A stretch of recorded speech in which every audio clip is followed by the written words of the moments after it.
നിലവുള്ള രാത്രി നീ അവളെ ചിന്തിച്ചിരിക്കണോ 12 എനിക്ക് അവളെ വിളിക്കണ്ടേ?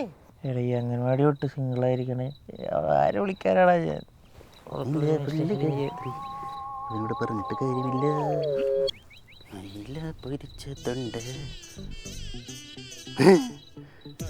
വിശക്കണ്. ബാ, പാരഗണിലാണ് റഹ്മത്തിലാണ് ബീഫ് റോസ്റ്റ് ബിരിയാണി നല്ലത്. എടാ 1 മണിക്കൂർ മുമ്പല്ലടാ നീ ഒരു ഫുൾ മന്തി കുത്തിക്കയറ്റി. ഇനി നിനക്ക് എന്തിനാടാ വിശക്കുന്നേ? വിശന്നിട്ട് പാടില്ല.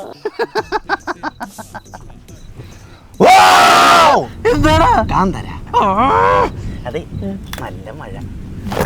റൈഡ് പോയാലോ ബൈക്കിൽ? നല്ല മൂടായിരിക്കും ഈ നേരത്ത്. എടാ നീ ആവശ്യമില്ലാത്ത എത്ര കാര്യം വന്ന് ഇവിടെ നിന്ന് എഴുന്നള്ളിച്ചു. ആവശ്യമുള്ള ഒരു കാര്യം നീ എഴുന്നള്ളിച്ചു. എടാ നാളെ സൈലത്തിന്റെ മെഗാ അഡ്മിഷൻ്റെ ആണെന്നറിയോ നിനക്ക്? അതെന്താ നീ ഓർമ്മിപ്പിക്കാൻ? വേണമെന്നില്ലേടാ, ഇപ്പോഴാണെങ്കിൽ എക്സാം ഭയങ്കര ടഫാ. നമ്മൾ കോച്ചിങ്ങിന് പോയിട്ട് യാതൊരു കാര്യമില്ല. നമ്മളല്ല, നീ പോയിട്ട് കാര്യമില്ല. എടാ എക്സാം ടഫ് ആകുമ്പോൾ കട്ട് ഓഫ് കുറയും. അപ്പോൾ നമ്മൾ നല്ലോണം എഴുതിയിട്ടുണ്ടെങ്കിൽ നമുക്കത് സെറ്റ് ആവുകയും ചെയ്യും.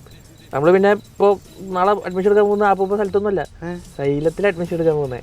അവിടുത്തെ മെറ്റീരിയൽസും സംഭവങ്ങളൊക്കെ വെച്ചിട്ട് ഫുള്ള് സെറ്റ് ചെയ്ത് തരും. അടുത്ത കൊല്ലം നമുക്ക് എത്ര ടഫ് ആണെങ്കിലും കിട്ടുകയും ചെയ്യും. പിന്നെ പ്രശ്നമില്ലല്ലോ. നമുക്ക് നാളെ സൈലത്തിൽ പോയാൽ അതാ ഞാൻ